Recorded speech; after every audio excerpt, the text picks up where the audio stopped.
can join from our virtual webinar, and we'll get started here in a couple of minutes. Thank you, everyone.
The what?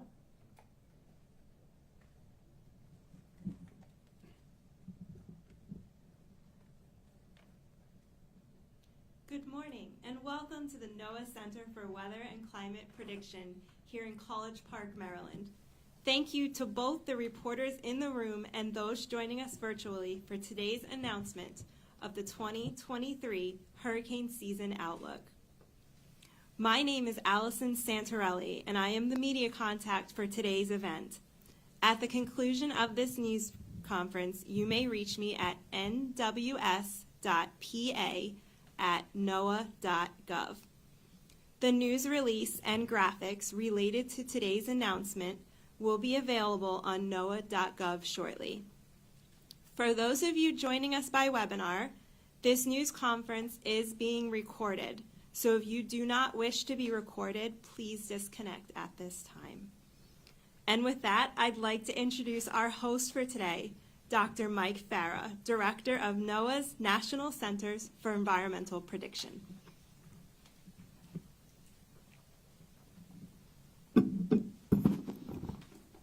Thank you, Allison. Welcome. I'm really honored to be the host for today's ceremony, an event, and I welcome you here to this world-class facility here in College Park, Maryland. Scientists at NOAA's National Centers for Environmental Prediction are dedicated to delivering national and global weather, water, and climate information to protect life and property, as well as the economic well-being of the nation. The building you're in today is home to 5 of our 9 national centers, including, first, NCEP Central Operations, or NCO, who operate the weather and climate operational supercomputing system our models run on, as well as other processing and dissemination systems.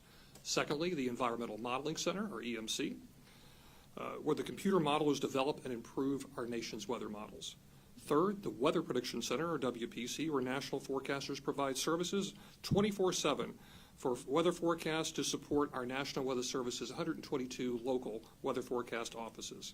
Fourth, the Ocean Prediction Center, where forecasters provide ocean predictions to support safe maritime activities and commerce. And finally, fifth, the Climate Prediction Center, or CPC, where forecasters develop seasonal temperature and precipitation outlooks, outlooks and forecasts for El Nino and La Nina, and the Atlantic Hurricane Season Outlook, which is what we're here to talk about today.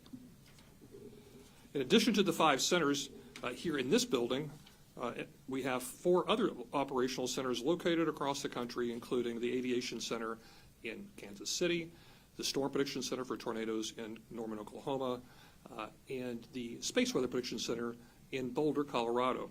But perhaps the most well-known, for those of you in the media, is our National Hurricane Center, which is in Miami, Florida. And I would like to acknowledge that we do have the new director with us today, Dr. Mike Brennan.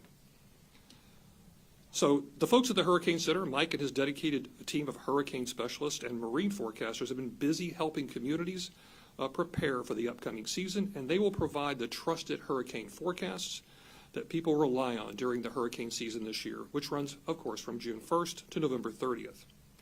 Today's news conference is about 15 minutes of remarks by our distinguished speakers, followed by a question and answer session with you, the reporters.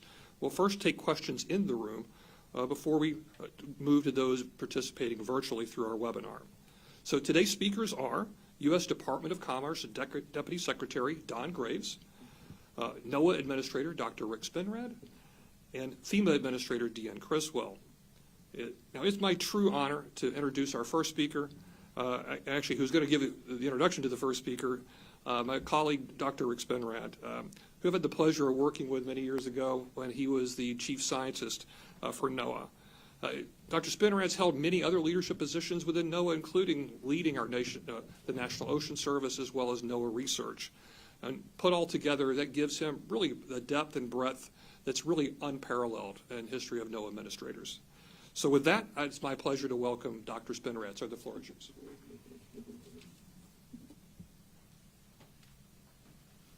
Thank you, Mike. And it is my pleasure to welcome Deputy Secretary Don Graves here today. Deputy Secretary Graves has been a very strong supporter of both NOAA's mission and our workforce, and in fact has really been an integral champion within the Department of Commerce to make sure that the work we're doing at NOAA is closely coordinated with all of the equities and entities within the department, especially in the context of our work towards developing a climate-ready nation to ensure that the public and communities and industry have the kind of reliable, actionable, and accessible information needed to make decisions related to weather and climate events. And with that, we're very glad to have Deputy Secretary Graves here today, and I will turn the mic over to you, sir. Thank you. Well, thank you so much, Dr. Spinrad, and thank you all for having me here today. Welcome to everyone who's participating in this press conference. Welcome to NOAA's National Center for Weather and Climate Prediction.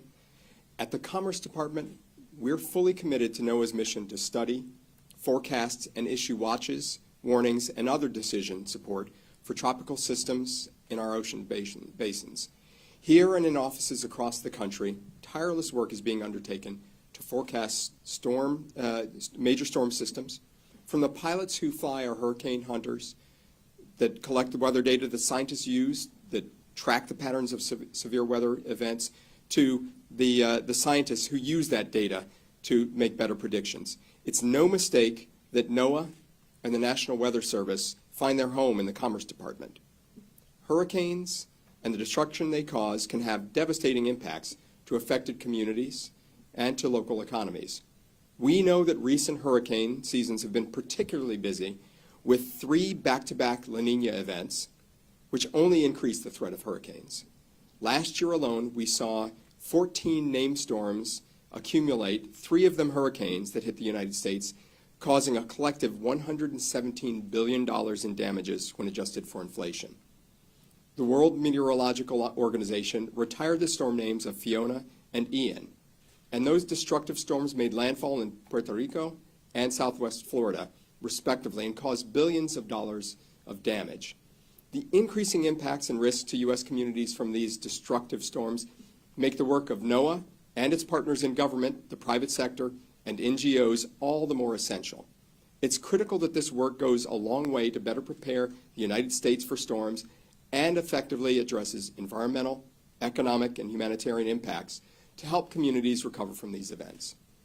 To broaden the impact of NOAA's work, we have to make continuous investments focused on innovation aimed at supporting NOAA's ability to make accurate weather forecasts through implementing more powerful supercomputers, developing upgraded forecast models, extending NOAA's decision support services to local officials who are responsible for public safety, employing better satellite observations, including state-of-the-art GOES and polar orbiting satellites, and expanding community outreach to equip every community in the country with the information that they need to appropriately prepare and respond to potential hurricanes. These investments are critical because preparedness protects property, informs communities, and saves lives. NOAA's investments from the Bipartisan Infrastructure Law and Inflation Reduction Act, $6 billion in total, represent transformative opportunities to support all Americans, including vulnerable populations, in efforts to make our communities even more resilient to future weather and climate events. Just last month, the Department of Commerce and NOAA announced $562 million in recommended funding for projects across the country to help make coastal communities more resilient to climate impacts through the Climate Ready Coasts Initiative. These investments are a key part of NOAA's efforts to build a climate-ready nation, where our country's prosperity, health, and safety benefit from understanding climate change and taking action at all levels to reduce climate impacts. As we continue to make advances in understanding and forecasting hurricanes and extreme weather, our scientists strive to learn from every storm and apply that knowledge to future storm analysis. As a result, NOAA's hurricane predictions are more accurate than they've ever been, based on advancements with our new hurricane model. Reanalysis of forecasts for storms from 2020 to 2022 has shown that today the accuracy of our forecast track has improved by 40% since 2017, and the accuracy of our forecast intensity has improved by 46%. Since 2017, we've also improved the lead time for hurricane forecasts by 2 days, and the 7-day track forecast now has the same accuracy as the 5-day track forecast. The lead time of our storm surge forecast has also grown. Our 3-day advanced storm surge forecast today has the same accuracy as the previous 2-day forecast. These additional days of preparedness can make all the difference in places like Florida, Puerto Rico, and other parts of the country in mitigating the destruction and saving countless lives. These improvements not only make our country safer and more informed about hurricanes and their impact, but they also speak to the importance of the work being accomplished each and every day by the dedicated individuals at NOAA. As hurricane season approaches, the overarching message today is clear. NOAA and FEMA are prepared for the upcoming season. Now it's time for communities to prepare as well.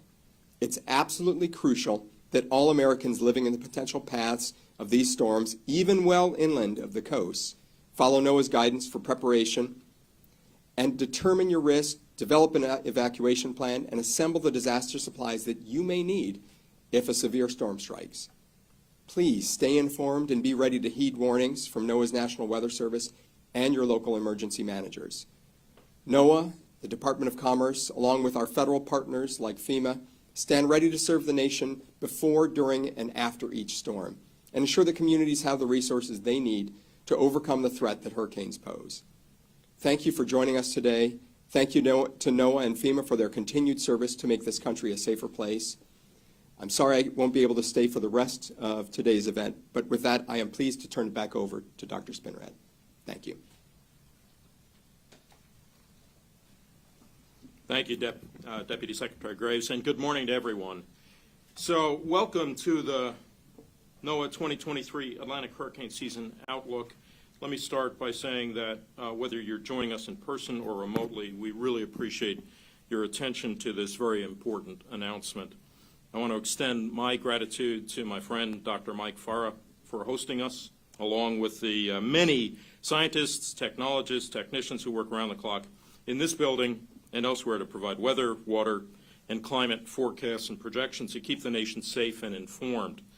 I want to take a moment to recognize also that although we're here today to announce NOAA's 2023 Hurricane Outlook, I do want to acknowledge the people of Guam, CNMI, Rota, Tinian, Saipan, as they respond and begin to recover from the devastating impacts of Typhoon Mawar. I'd also like to thank the NOAA employees working at the National Weather Service's Forecast Office in Guam, who sheltered in place to ensure continuity of forecast operations throughout the storm. I will say personally that to me is kind of the sort of extraordinary activity of our workforce, where they're putting mission first, and in many cases when their own lives and livelihoods and families are being threatened. So I can't overstate how much I, as administrator, appreciate the effort they've undertaken. And as officials begin to assess the damage, one thing is clear: the forecasts, warnings, and decision support services that NOAA provided saved many lives. That's unequivocal. So as we enter the start of hurricane season, NOAA and the National Weather Service stand ready to provide our nation with the best possible information. You just heard from the Deputy Secretary that best keeps getting better over time. From our researchers to our satellite operators, our hurricane hunter pilots and specialists and scientists, forecasters and communicators, we are prepared to help communities through the upcoming hurricane season with reliable forecasts, warnings, and decision support services. The question is, are you ready? Each year we host this news conference at a different hurricane-prone location to highlight the different hazards that a hurricane can bring. Since we're in Maryland today, I'll note that this year marks the 20th anniversary of Hurricane Isabel. Some of us, myself included, were personally affected by that, so we can certainly relate.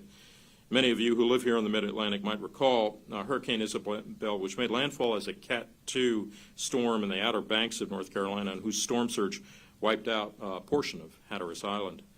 Isabel also brought record storm surge up the Chesapeake Bay, resulting in significant flooding in Baltimore and Annapolis. Power outages, including at my own home, were a significant effect of the storm, and Isabel is directly responsible for 17 deaths, mainly through drowning, 34 indirect deaths. Several of those were attributed to carbon monoxide poisoning from generators running in closed spaces without proper ventilation. Carbon monoxide poisoning, in fact, is one of the leading causes of death after storms in areas dealing with power outages. Never use a portable generator inside your home or garage.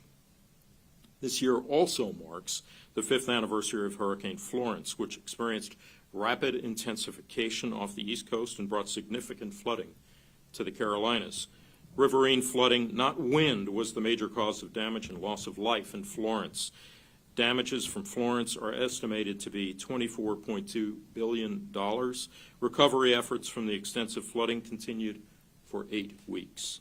These recovery efforts were prolonged by impacts from Hurricane Michael, a destructive Category 5 storm, as it moved inland. Michael dumped heavy rain and brought hurricane-force winds across a huge swath of the eastern U.S. from Florida through the mid-Atlantic. Many of us remember where we were when these storms hit and how they impacted our communities. Marking their anniversaries helps us remember that being prepared means staying prepared. Another important facet of reviewing previous storms is that we can see the progression of improvements in our observations and forecasting systems that grew out of experience and knowledge each storm provided, whether it be by rapid intensification, intense rainfall, storm surge, or other features. NOAA is in a constant posture of upgrading and improving our service to this nation. Let me give you some examples of key enhancements we're making this year to boost our capabilities for the upcoming hurricane season. As you just heard from Deputy Secretary Graves, investments under the Bipartisan Infrastructure Law and the Inflation Reduction Act have afforded NOAA the opportunity to better support coastal communities responding to climate change through NOAA's Climate Ready Coasts initiative. We have 2 new forecast model enhancements this year. A major upgrade to our storm surge model expands probabilistic forecasts for storm surge to Puerto Rico and the U.S. Virgin Islands, now providing emergency managers and coastal communities with the most likely range of storm surge values so they can be better prepared and informed. Next month, we're launching a new hurricane model that will eventually become our primary hurricane model. The model, called the Hurricane Analysis and Forecast System, was developed by NOAA researchers with hurricane disaster supplemental funding in 2018, 2019, and 2022. Retrospective analysis of storms in the North Atlantic Basin from 2020 to 2022 showed that the new hurricane model provides up to a 15% improvement in track and intensity forecasts over existing models. Directed by the Weather Act of 2017 and developed under NOAA's Hurricane Forecast Improvement Program, the new model aims to improve forecasts for rapid intensification. All of our forecast models run on NOAA's operational supercomputing system. In July, we'll be expanding our supercomputing capacity by 20%. This upgrade will allow us to run more complex forecast models and provide faster and more efficient computing power for operational prediction, research, and development. Once implemented, the system will be able to perform 29 quadrillion calculations per second. The expansion will provide the supercomputing power that's necessary to support forecast model upgrades for years to come. Additional notable product and services upgrades include this year, the National Hurricane Center extended their tropical weather outlooks from 5 days to 7 days. Being able to forecast further out in time helps emergency managers better prepare for the storm. Also, the Weather Prediction Center's excessive rainfall outlook will be operationally expanded out to day 5 this season. Flooding is the deadliest tropical cyclone hazard in the U.S., and these outlooks now provide up to 5 days of lead time on the threat of flash flooding from intense rainfall. This year, we're also continuing to improve our use of various observing tools to better sense the atmosphere within a storm, as well as the ocean state surrounding the system. This includes unmanned drones, sounding balloons, as well as additional sail drones and underwater gliders. Thanks to bipartisan infrastructure law funding, NOAA's National Data Buoy Center will modernize and upgrade the Tropical Atmosphere Ocean TAO buoy array. Data from these buoys are fundamental to understanding our knowledge of El Nino and La Nina, as you just heard the DEPSEC allude to, and our ability to better simulate and predict them in climate models. The El Nino and La Nina climate patterns can influence Atlantic hurricane season. These are exciting investments and advancement that will help our agency support communities living in the path of tropical cyclones. This funding and these new capabilities will go a long way in helping us build a climate-ready nation that's more resilient to the threats posed by climate change. So, without further ado, let's dive into this year's Atlantic hurricane season outlook. NOAA is predicting a near-normal 2023 Atlantic hurricane season. Specifically, there is a 40% chance of a near-normal season, a 30% chance of an above-normal season, and a 30% chance of a below-normal season. For the range of storms expected, NOAA calls for the following: 12 to 17 named storms with top winds of at least 39 miles per hour. Of these, 5 to 9 are forecast to become hurricanes with maximum winds of at least 74 miles per hour. This includes 1 to 4 major hurricanes ranking as Category 3 or above and winds of at least 111 miles per hour. Before I close, I'd like to take a moment to remind you now that it's time to prepare. Remember, it only takes one storm to devastate a community. Regardless of the statistics I shared, if one of those named storms is hitting your home, your community, it's very serious.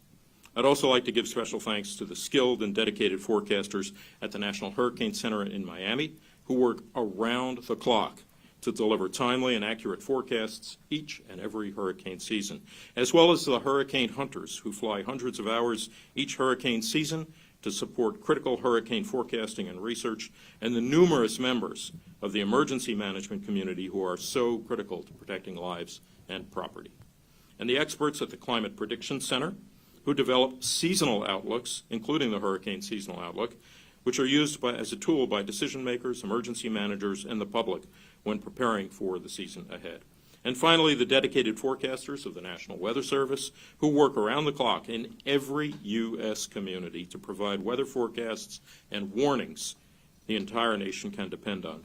The dedication of these public servants quite literally saves lives and safeguards our communities and businesses.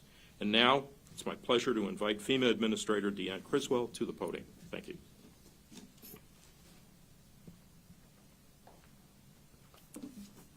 Good morning, everybody. Thank you, Administrator Spinrad, for that incredible briefing on what we're going to be seeing this year, and just for your continued partnership, right? I think as we have heard all of the advances that the Prediction Center has made and how we can better improve our forecasting, it makes such an incredible difference to the emergency management community and how we can make sure that we're getting the right information to people in a timely manner so they can take the appropriate actions to protect themselves and their families.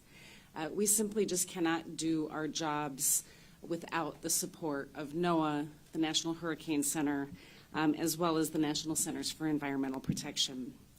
But I'd also like to take a minute to thank all of the journalists and the media in the room, because you help us amplify that message. Everybody gets their information in different ways, and your ability to help get out to all communities really makes a difference in making sure we're getting that critical information in a timely manner. I think as we've heard today, the 2023 Atlantic hurricane season is quickly going to be upon us, but we are already in the Pacific hurricane season right now. And as we are seeing the impacts of Super Typhoon Mawar, what we are seeing is that these types of events are increasing and intensifying more rapidly, which is what we saw over the last few days. But it also reminds us, and I think as we've heard today already, that regardless of the number of named storms that are out there, regardless of the time of year, whether we're in the peak of hurricane season or not, it just takes one, and it can happen with the very first storm, which is what we're seeing right now. Very first storm of the Pacific hurricane season, causing significant damage. So that means that we do need to prepare today, and so grateful to have this opportunity to get this message out there. FEMA is ready, but we are just one part of the team to make sure that we are increasing the preparedness across the nation. It takes our partners like NOAA and the Department of Commerce, as well as the entire federal family, to make sure that we are ready to meet this challenge, and I can tell you that we are ready to meet this challenge. We take the time to reflect, right? We took the time to reflect on the lessons that we have learned from last year and previous years and carry those forward into this hurricane season. We also want to look at the efforts that we've made and the impacts and the advances that they've made to helping our communities. And so I just want to give you a few examples of some of the things that we have done to make sure that we can help communities before, during, and after disasters better every year.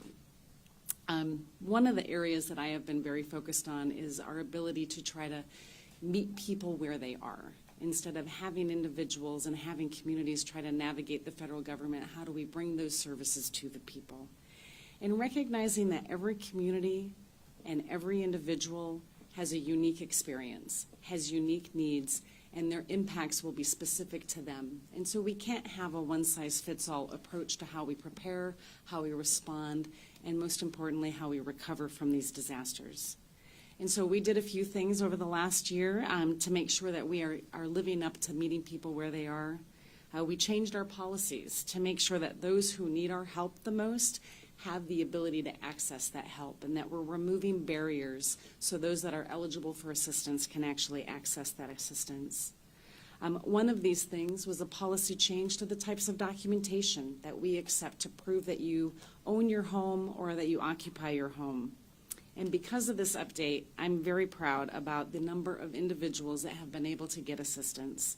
Since we made this change, over 128,000 individuals and families have been eligible for assistance, bringing over $754 million into their pocketbooks to help them jumpstart their recovery. These are individuals we would have denied assistance in the past because of our policies. But because of these simple policy changes have really made a difference in the ability for these individuals to start their recovery process. We're also leveraging technology in ways to help us improve our response efforts. A couple of examples of things that we've done here. During Hurricane Ian last year, we used the first multi-agency deployment of geospatial resources to the field to really help us pinpoint those communities that had the most impact, to help direct all of our resources in a way that was more timely. Really helped us use the intelligence in a way that we were able to operationalize it and make life-saving decisions. We also continue our work to help communities build resilience to disasters. We're seeing more and more impacts from these hurricanes, and so we have to get ahead of that, and we have to make communities more resilient and reduce the impacts that we're seeing. Just last week, we announced over $160 million in climate resilience funding. This is additional funding as part of our mitigation programs in the Building Resilient Infrastructure in Communities and our flood mitigation assistance programs to really help these communities get ahead of the impacts and start to build resilience. We also selected an additional 46 communities for direct technical assistance, helping these communities, bringing the federal family together to come into these communities and help them think about the ways that they can build resilience, the way that they can reduce impact and be more eligible for the different grant programs that are available across the federal government. And today I'm also happy to share that our partners at HHS announced $65 million in funding for healthcare centers in areas that were hit hard from hurricanes last year. This funding is going to help prevent flooding, upgrade emergency generators, and improve communication and mechanical systems ahead of future disasters. This is yet another example of the Biden-Harris administration's whole of government approach to making sure that our communities are more prepared to withstand the impacts of these extreme weather events. And as I said, we are just one part of the team. FEMA is not in this fight alone. And one of my main focus areas is making sure that those that may have been impacted or may be impacted by a hurricane are also ready. Because our best defense against disasters is our local community. Our neighbors helping neighbors, they are our true first responders. And so as we heard, the time to prepare is today. The time to prepare is now. And so there's 3 things that I think everybody should do today. First, know what your risk is. Hurricanes, they are more than just the cone that we see. They are storm surge. They are significant rainfall. They are carbon monoxide poisoning after. There are so many other hazards, and so you need to know what your risk is, where you live, so you can take the appropriate measures to protect your family. Second, know how you're going to get information. Again, thank you to the media for helping us do that. We all get information in very different ways. There are a number of resources that are available. We always encourage everybody to download the FEMA app.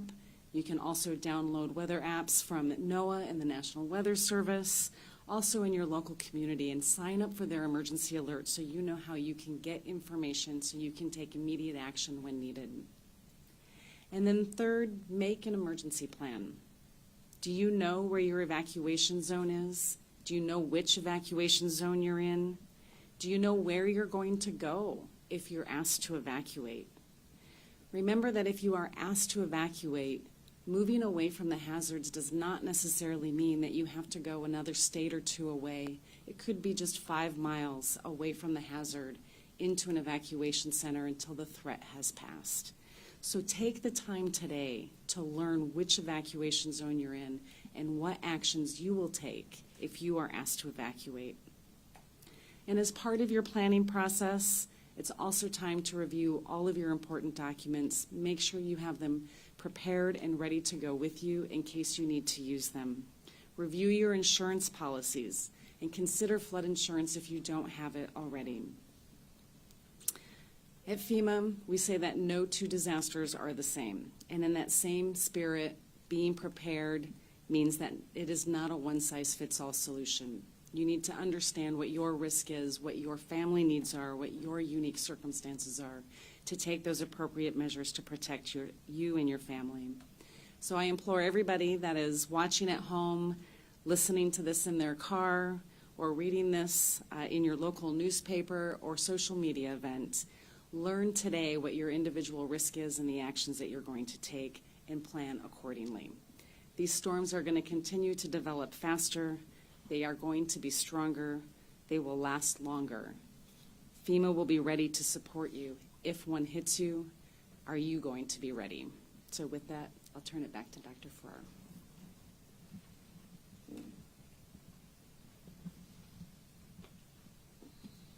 Thank you so much, Administrator Criswell. Before we move on to the Q&A portion, I'd like to I'm sorry, that's the wrong one. Yeah, it is correct, I'm sorry. Before we move on to the Q&A portion, I'd like to introduce Matt Rosenkrantz, who is our lead hurricane season outlook forecaster with NOAA's Climate Prediction Center. Matt will be available to answer questions about the science behind today's hurricane outlook. So we'll begin with questions for reporters in the room. Please raise your hand, and Allison from NOAA Communications will bring the microphone to you. For those of you joining us by webinar, you may also ask a question using the raise hand feature. Until such time as you're called upon, please, everyone online, please keep your phones on mute. When we do call on you, then unmute your microphone, state your name and media affiliation before asking your question, and the same for the reporters in the room as well. If you prefer to submit a written question, you may also do so using the question box on the right of your screen, and we'll read your answer aloud in the room. Also, if possible, if you have something to be directed to a specific person of our speakers, please let us know who you're directing your question to. And we'll do our best to answer questions in the time available. So for now, we'll take the first reporter question in the room. Seth Borenstein, AP. For Matt, in terms of the forecast, I assume, like others, you're dealing with the clash between El Nino dampening and the very hot Atlantic increasing. Can you explain a little the dynamics there in your forecast? And more importantly, El Nino, once it happens, you know it's going to be around for a few months. How confident are you that the hot Atlantic, the record hot Atlantic that we're seeing now, will be there for a few months? And can you give some insight onto why it is so warm? So, yeah, those two things did come into the forecast. The interplay between the El Nino and the favorable conditions across the Atlantic, not just the sea surface temperatures, but as well as the wind patterns and the shear patterns that are over the Atlantic, as well as the predicted shear patterns over the Atlantic. So it's kind of like a clash between those two big features. El Nino can control about 33 to 38% of the variance, so it's not all of it. The sea surface temperatures in the Atlantic should stay around for months through the summertime, once they're established. Overall, the patterns in the Atlantic that are favorable, they change in what we call the Atlantic multi-decadal oscillation. They change every 25 to 40 years. Now, the specifics as far as how warm it is this year, we are warmer than we were last year. We're about as warm as we were in 2020. Once you move into the summer season and you establish kind of strong high pressures over the Atlantic Ocean, over most of the ocean basins, it's very hard you're not going to disrupt that tropical temperatures as much. You can disrupt the mid-latitude with storms, but not as much the tropics. So once it's kind of established, it's likely to hold on just as long as ENSO is likely to hold on through the entire season. Now, El Nino, right now the forecast is a 93% chance for that to be an El Nino phase during the core of the Atlantic hurricane season, August, September, and October. But that is likely to last many, many months.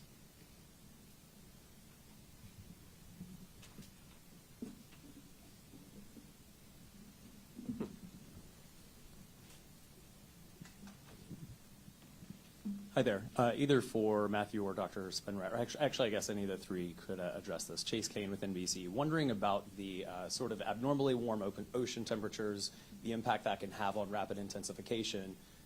People on the coastline might see, oh, a Category 1, I don't need to evacuate, and then all of a sudden it's Cat 3, 4, 5 storm. How do you communicate that risk as these temperatures get warmer and these storms intensify more quickly?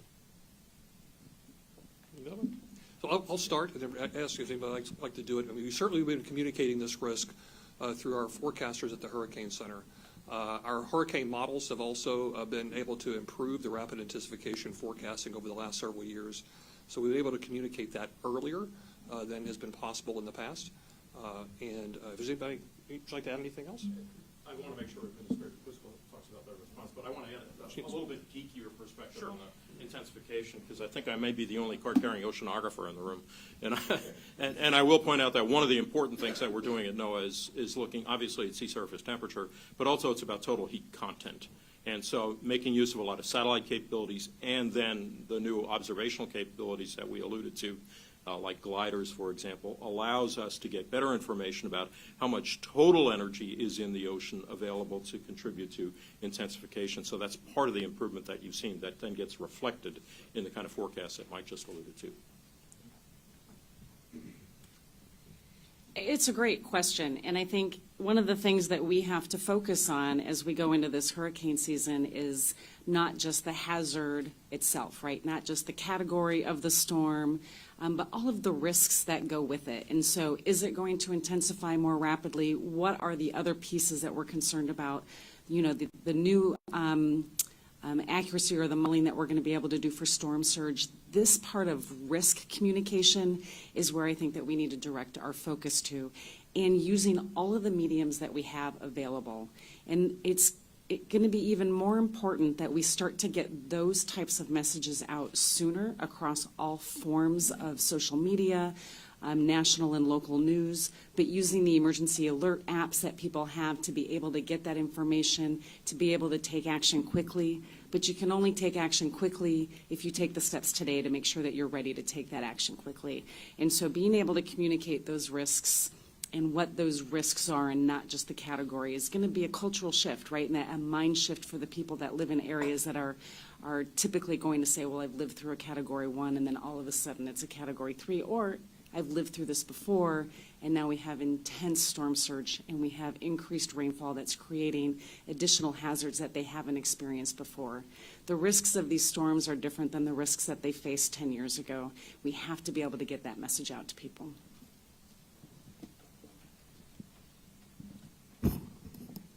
Hi, I'm Tom Frank from E&E News. I have a question for you, Administrator Criswell, about FEMA preparation. First, the disaster relief fund, you said it's going to run out of money in August and that you're going to ask for more money. I want to ask, have you put the request in? What's the status? And then also FEMA staffing. The GAO just put out a report talking about shortfalls in staffing. What are you doing about that? So on the disaster relief fund, yes, we're still projecting a shortfall. I believe it's in August now. It's been pushed back. And we are still working with the administration on what a supplemental request would look like. I can tell you that we will always have enough money to be able to respond and make sure that we can support any life-saving efforts that need to happen. But if we do end up with a shortfall, we would see some impacts to the ability to continue ongoing recovery operations. But we continue to work with the administration on that. And as far as staffing in the GAO report, our staffing models in the past have been based on a peak hurricane season type of planning assumption, but we're seeing the threats and the hazards that we're facing that affect us year-round. January 1 through December 31st, we're seeing an increased and a sustained operational tempo. And so we are taking, steps to re-look at what our planning assumptions are, throw on top of that a global pandemic, supporting other emergency events around the areas that don't necessarily get to Stafford Act declarations like the Ohio train derailment, and we have to relook at what that is. But the GAO report also just focuses on our disaster response force. We also have all of our staff that are at headquarters that we can reassign as needed to support our disaster response. We have our surge capacity where we can tap into all of our DHS partners and other federal partners to come in and support different areas. And we did just get great legislation passed by Congress that gives us USERRA protection. That's going to really change our ability to recruit the biggest part and the most critical part of our workforce, which is our reservists. And so they now get job protection. And so now we have the ability to recruit very specifically some subject matter experts, but also broaden the pool of individuals that want to be able to support response operations like this, but have a day job. Now they'll have that job protection to be able to go in and support some of our efforts as needed. And so we're using that as a targeted recruiting tool going forward.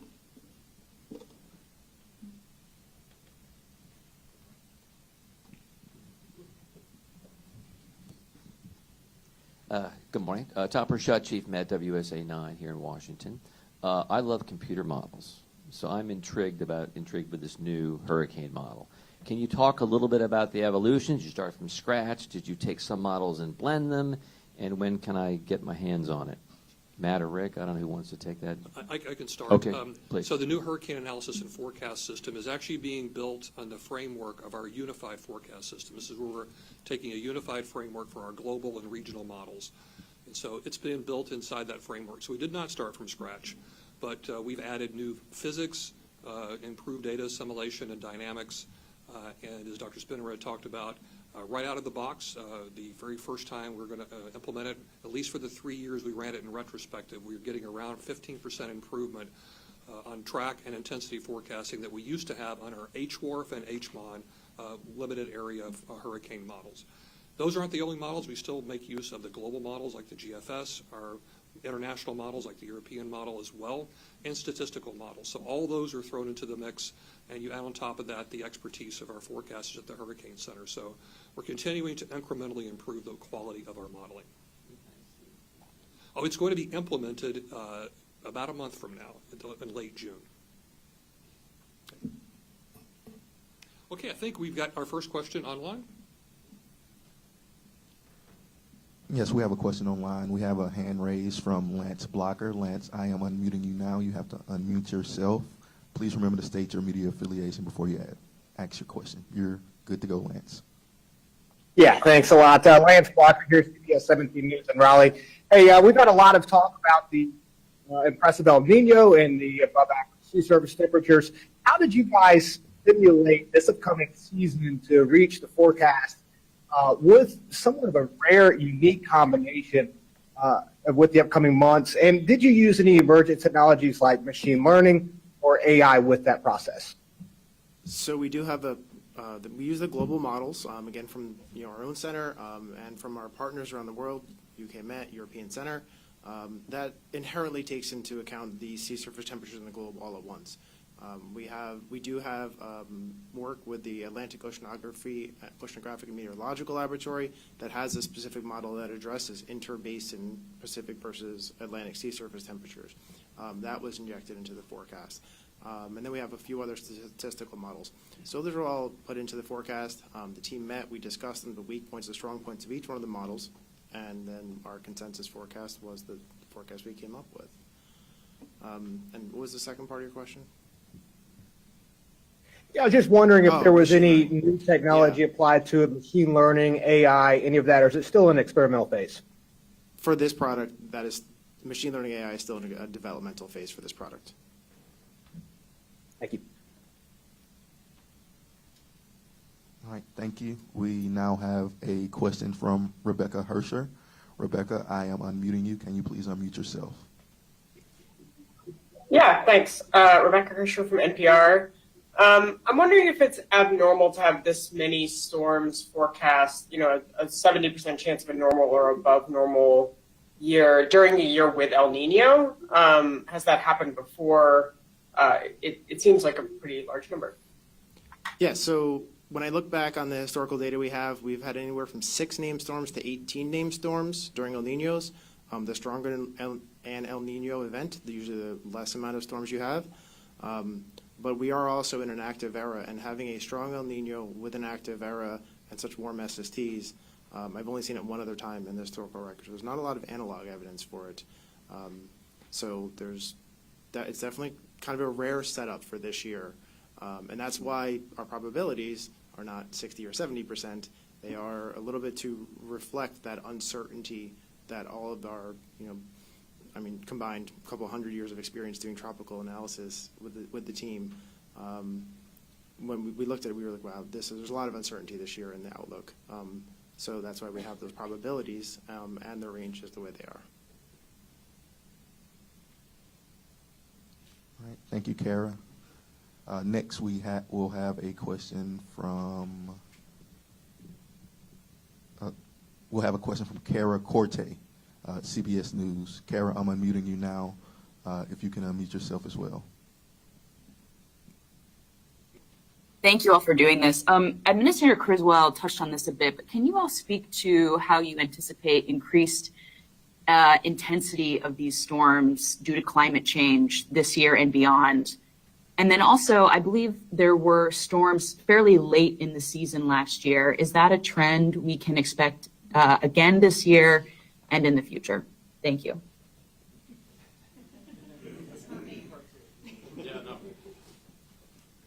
This is Rick Spinrad, the other administrator.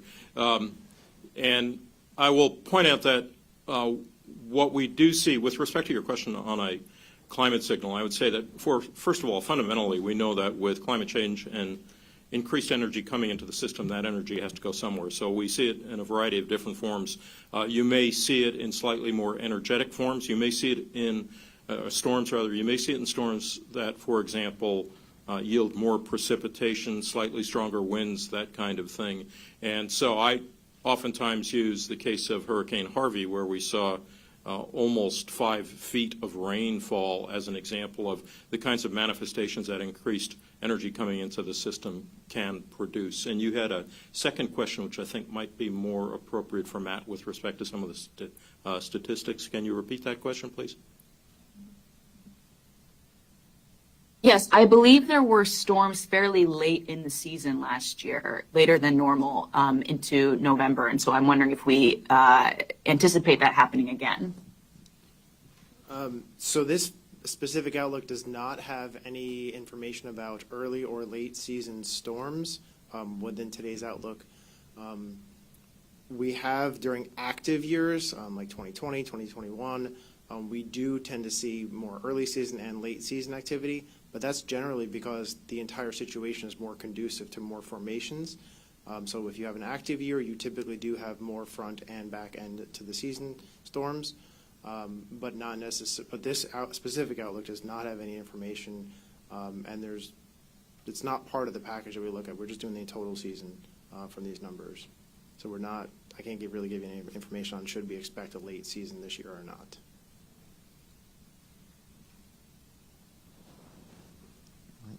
Thank you.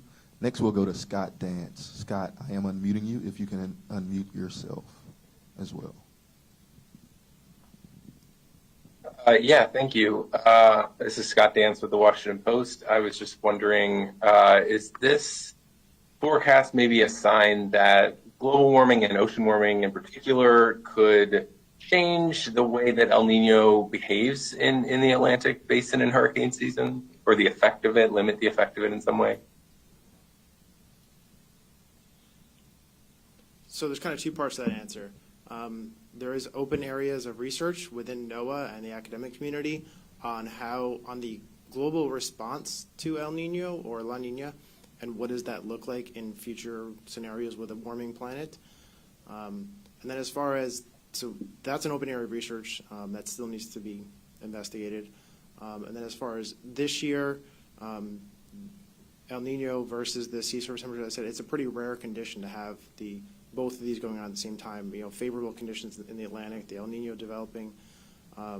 So there's not really a lot of analog for that to look at.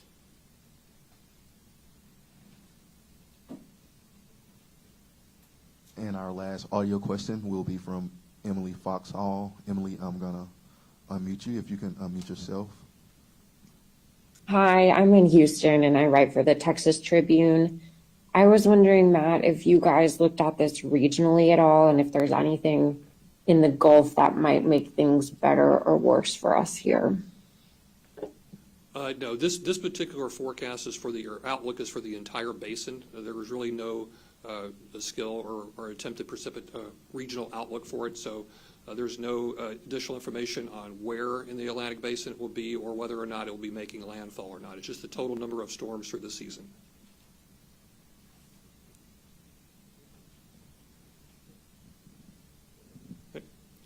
Claire Fiesler with the Post and Courier in Charleston, South Carolina. Can perhaps Administrator Criswell can talk about this. Can you talk about recovery efforts in situations of high-frequency storms making landfall within 2 weeks of each other in the same place? This is something that we've dealt with in South Carolina. Yeah, I mean, that's a great question, right? And so anytime we have a community that is ongoing, still going through a recovery from a previous storm, it just makes them that much more vulnerable to any future events that might come through there. And so we pay very close attention to what the current status of recovery efforts are and where the gaps are, where the weakened infrastructure is and where it's more vulnerable, so we can put the appropriate measures in place to have the resources available to quickly stabilize that event afterwards, but also if there's anything that we can do to shore up or stabilize ahead of a storm. I think a good example of that is really some work that we're doing in Puerto Rico right now. After Hurricane Fiona, we used our ability to go in and provide some stabilization to the power grid to help make them more resilient for this coming hurricane season, an effort that's a temporary measure to increase the number of megawatts that they're able to produce to help make sure that they can withstand. That's just one example, and those are the types of things that we work with governors and my state directors with if they are going to experience a storm and understanding what their impacts are and where their recovery efforts are, but really listening to them where their greatest concerns are and where their greatest needs will be. But it's also really important then for individuals, right, that are still ongoing their recovery efforts to be able to take those actions today to know what they're going to do, how they're going to prepare, where they're going to go to be able to protect themselves and their families. We're now going to go to a couple of written questions from contributors online. Yes, thank you. Our first written question is from Judson Jones with the New York Times. Judson wants to know, with above average sea surface temperatures and current weather patterns, is there a concern for early season storms forming near the U.S.?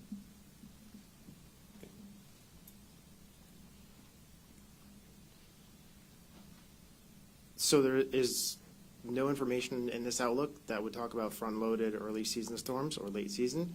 I do know that I looked at the Hurricane Center website this morning, and they do have a small area of potential in the next 7 days, just off the Carolina coast, but it's only a 10% chance. That's the current Hurricane Center. And you stick with the Hurricane Center, watching them day to day, hour by hour. The forecasters are always there updating their tropical weather outlooks. So that's probably your best source of information for day-to-day information. So we thank you, Matthew. We have a question from Holly Parker with WNO. Given the issues of rapid intensification and warmer waters, has that affected how many major hurricanes you forecast for the season in proportion to the total number of hurricanes at all?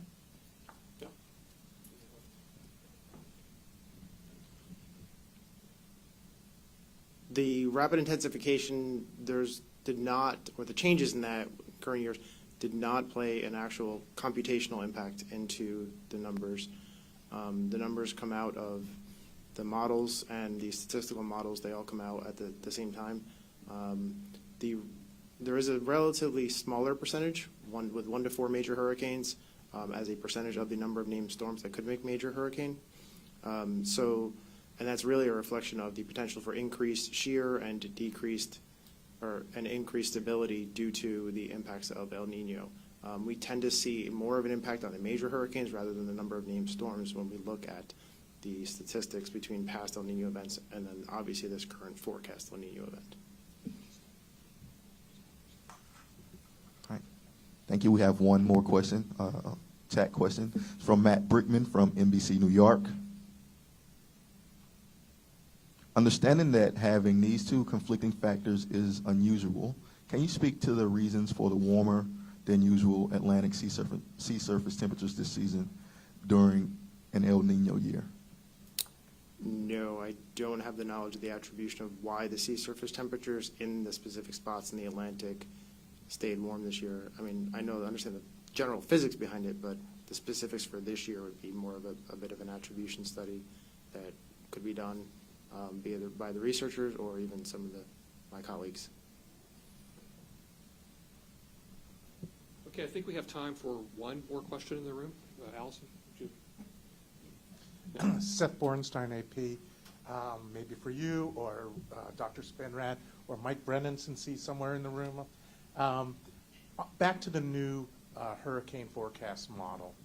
In terms of rapid intensification, you're saying it's an improvement of about 15%. How do you, first off, do you think this is the solution to the long problem you've had with rapid intensification and being caught unaware?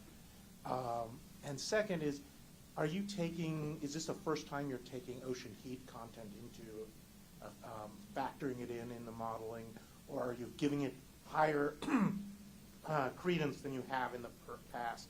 So I'm wondering how big a factor is ocean heat content in the improvement here?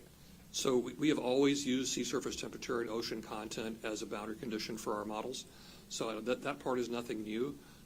Certainly better modeling, better physics and everything else, and better use of data has led to incremental improvements in our intensity forecasts.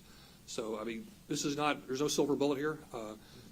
We need continued observations, continued improvement in the models, potentially higher resolution and more ensemble members to get to the uncertainty. So I think we're just going to continue to crack away at this problem, just like we do in the atmospheric forecast, just continue for incremental improvements. Did you have anything to add?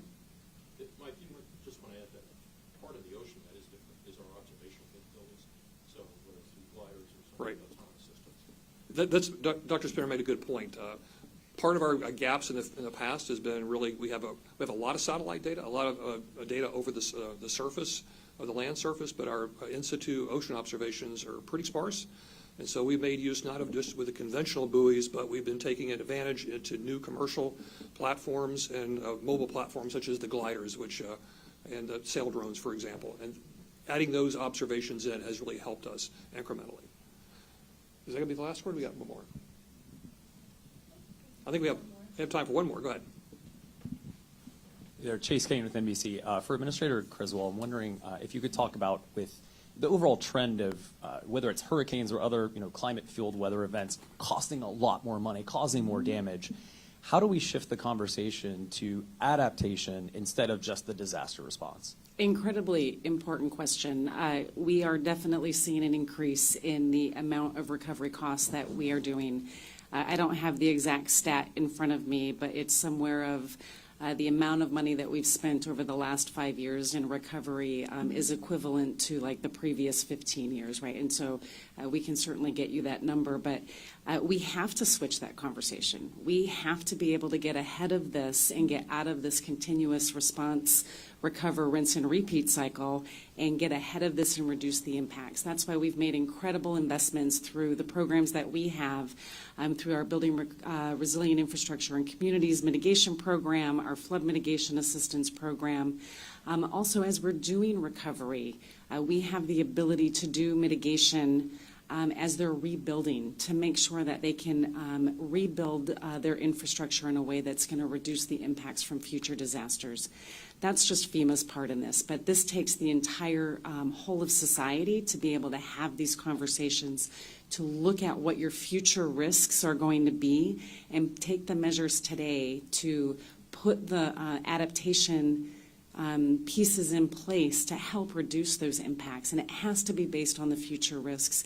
We can't continuously focus our efforts on what has happened to us in the past because the threats and the risks that we're experiencing today are different than 10 years ago. They're going to be different than what we see 10 years from now. And so through the work of NOAA and all of the different climate products that they're putting out there to help us better understand what those risks are going to be critically important as we make those investment decisions today. That appears to be our last question. So I'd like to once again thank our speakers for today.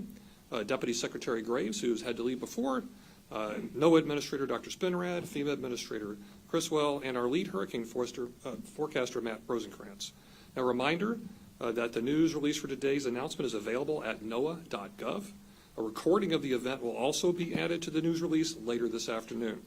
Follow-up questions and interview requests may be sent to nws.pa@noaa.gov.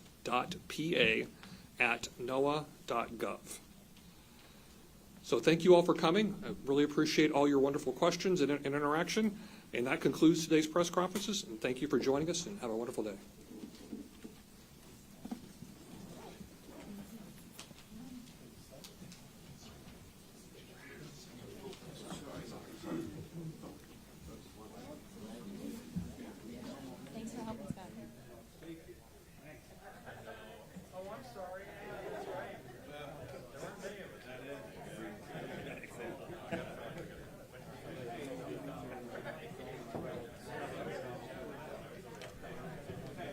For our viewers online, just a reminder that the hurricane